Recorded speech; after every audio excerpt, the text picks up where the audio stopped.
ഉണ്ടായിരുന്നു വന്നു വേണമെന്നല്ല ഞങ്ങൾ തമ്മിൽ പ്രശ്നമൊന്നുമില്ല.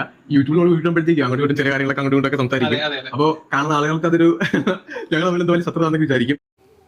സിജോയും അനന്തുമായിട്ടുള്ള ഇഷ്യൂസ് ഭയങ്കരമായിട്ട് നമ്മൾ സോഷ്യൽ മീഡിയ കണ്ടുകൊണ്ടിരിക്കുന്നതാണ്. ആദ്യമേ ഉണ്ടെങ്കിൽ സിജോ ഒരു വീഡിയോ ഇട്ടിരുന്നു, ഉപ്പും മുളകും ലൈറ്റിനെ ഫാമിലിയെ സപ്പോർട്ട് ചെയ്തുകൊണ്ട് ഒരു വീഡിയോ ഇട്ടിരുന്നു. അതിനകത്ത് പറഞ്ഞിട്ടുണ്ടായിരുന്നു അനന്തുവിനെക്കുറിച്ച് നീ എന്തിനാണ് ബാക്കിയുള്ളവർ അറിയാത്ത കാര്യങ്ങൾ, അവരെ പറ്റി അറിയാത്ത കാര്യങ്ങളിലൊക്കെ നീ കയറി പറയുന്നത് എന്നുള്ളൊരു കാര്യം. അവരെ വിളിച്ച് ചോദിച്ചിട്ട് വേണം, കാര്യങ്ങൾ തിരക്കിയിട്ട് വേണം വീഡിയോ ചെയ്യാമെന്ന് പറഞ്ഞ് ഒരു വാർണിംഗ് പോലെ അതിനകത്ത് പറഞ്ഞിരുന്നു.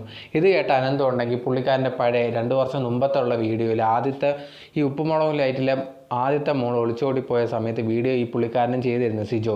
ആ വീഡിയോയിൽ ഇതേ കണക്ക് വിളിച്ചൊന്നും ചോദിക്കേണ്ട കാര്യമൊന്നുമില്ല, ഞങ്ങളെ കൺമുമ്പിൽ കാണുന്നതിന് അഭിപ്രായം പറയാൻ പറ്റും, അതിന് ഇമോഷനൊന്നും നോക്കേണ്ട കാര്യങ്ങളില്ലല്ലോ എന്ന് പറഞ്ഞ് എന്ത് ചെയ്തു അനന്തു ആ വീഡിയോ ഒക്കെ എടുത്തിട്ടിട്ട് അതിനെ സിജോനെ കുറ്റം പറയുന്നുണ്ടായിരുന്നു. അപ്പം നിനക്ക് അങ്ങനെ പറയാം, ഇപ്പം എന്തോ ഇങ്ങനെ മാറ്റി പറയുന്നത്, എന്താണ് ഇങ്ങനത്തെ ഉള്ള കാര്യങ്ങൾ, ഇപ്പം ഞാൻ പറയുമ്പോഴത്തേനും നിനക്ക് ഭയങ്കര പ്രശ്നമാണോ, കാര്യങ്ങളൊക്കെ ചോദിച്ചിരുന്നു. ആ ഒരു വീഡിയോ കണ്ടതിന് ശേഷം സിജോ ഭയങ്കര ട്രിഗറായിട്ട് അവനൊരു വീഡിയോ ചെയ്തു. അതിനകത്ത് ഈ ഒരു സിജോ ഉണ്ടെങ്കിൽ അനന്തുവിനെ കുറ്റം പറയുന്നതിന് പകരം ഉണ്ടെങ്കിൽ അച്ഛനെ അമ്മയും അനന്തുവിൻ്റെ അച്ഛനെ അമ്മയും ഭയങ്കരമായിട്ട് താറടിക്കുന്ന രീതിയിൽ സംസാരിക്കുകയും പൈതൃകമൊന്നുമില്ല എന്നൊക്കെ പറഞ്ഞ് ഭയങ്കരമായിട്ട് എന്ത് ചെയ്യുക അനന്തുവിനെ കുറ്റപ്പെടുത്തുക, ഇങ്ങനത്തുള്ള കാര്യങ്ങളൊക്കെ ചെയ്തുകൊണ്ടിരുന്നു. അത് ഭയങ്കരമായിട്ട് ആൾക്കാരെല്ലാം റിയാക്ട് ചെയ്തിരുന്നു. സിജു ഈ പറഞ്ഞ കാര്യങ്ങളോ ചെയ്ത കാര്യങ്ങളൊന്നും ശരിയല്ല എന്ന് പറഞ്ഞ് അധികം വീഡിയോസൊക്കെ ഇട്ടിരുന്നു. ആ സമയത്താണ് ഇപ്പോഴത്തേനും എന്ത് ചെയ്യുന്നത്, സിജോ അനന്തുവിൻ്റെ വീട്ടിൽ പോയി അനന്തുവിനെ കണ്ട് മാപ്പ് പറയും, അങ്ങനത്തെ കാര്യങ്ങൾ ചെയ്തിട്ട് അവർ ഒരുമിച്ച് നിന്നുകൊണ്ടുള്ള വീഡിയോ എന്ത് ചെയ്യുന്നു പബ്ലിഷ് ചെയ്യുന്നത്. അങ്ങനെ പറഞ്ഞതൊക്കെ സംസാരിച്ചു. മേ ബി അനന്തു ഇപ്പോൾ അതിനെപ്പറ്റി പറയും. അപ്പോൾ അനന്തിന്റെ അമ്മയെ കണ്ട് എനിക്കിത് അച്ഛനും അമ്മയും കണ്ട് അതിനെപ്പറ്റി ഒന്ന് ക്ഷമ ചോദിക്കണമെന്ന് എനിക്കുണ്ടായിരുന്നു. ഞാൻ അങ്ങനെ അനന്തിന്റെ വീട്ടിലെത്തി.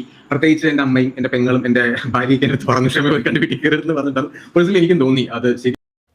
സോ അങ്ങനെയാണ് സിജോ ഒന്ന് എന്ത് ചെയ്യുന്നത് അനന്തുവിൻ്റെ അടുത്ത് ക്ഷമ ചോദിക്കുന്നത്. ക്ഷമ ചോദിച്ചിട്ട് പക്ഷേ ആ വീഡിയോ എടുക്കുന്ന സമയത്ത് അനന്തുവിൻ്റെ മുഖം കണ്ടിട്ട് അനന്തുവിനുണ്ടെങ്കിൽ ഇവനാണെങ്കിൽ വീട്ടിൽ കയറി വന്ന് ഇങ്ങനെ വീഡിയോ എടുക്കുകയും ചെയ്യുന്നത് ഒരു താല്പര്യമില്ലാത്ത രീതിയിലാണ് അനന്തുവിൻ്റെ നിപ്പ് കണ്ടിട്ട് തോന്നുന്നത്.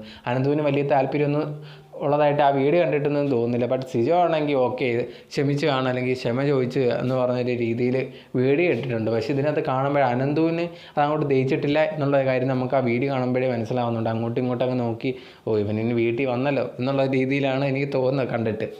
സോ ബട്ട് എന്നിരുന്നാലും അത് പറഞ്ഞ് തീർത്തത് ഓക്കെ, നല്ല കാര്യം. വീട്ടിൽ വന്ന് അച്ഛനും അമ്മ അടുത്ത് കണ്ട് മാപ്പ് പറഞ്ഞു, അനന്തുവിൻ്റെ അടുത്ത് സോറി പറഞ്ഞു. എന്തായാലും ആ ഒരു ചെയ്ത് നല്ല കാര്യം തന്നെ, അതിൽ ഒരു മാറ്റമില്ല, ചെയ്ത് നല്ല കാര്യം തന്നെയാണ്. സോ ആ ഒരു കാര്യത്തിൽ സിജോയെ എന്തായാലും അഭിനന്ദിച്ചേ പറ്റുള്ളൂ. കാര്യങ്ങൾ പറഞ്ഞ് തീർത്തതിന് ഒരു കുഴപ്പമില്ല.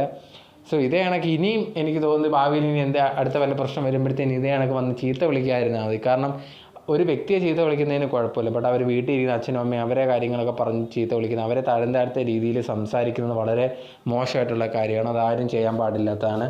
സോ അത് സിജോ ചെയ്ത് എന്തായാലും മാപ്പും ചോദിച്ചിട്ടുണ്ട്. അപ്പോൾ അവർ ഇതേ കണക്ക് സംസാരിക്കുമ്പോൾ ഇങ്ങനത്തെ കാര്യങ്ങളൊക്കെ നോക്കണം എന്നുള്ളത് മെയിനായിട്ടുള്ളത്. നിങ്ങളെ കുറ്റം പറഞ്ഞാൽ അത് ആ ഒരു രീതിയിൽ എടുക്കുക, ആ വ്യക്തി ആരാണോ പറഞ്ഞാൽ ആ ഒരു വ്യക്തിയെ പറയുക, അല്ലാതെ അവരെ വീട്ടിൽ ഇരിക്കുന്നവരെയോ അങ്ങനെയുള്ള കാര്യങ്ങൾ പറയാതിരിക്കുക എന്നുള്ളതാണ് മെയിനായിട്ടുള്ള കാര്യം.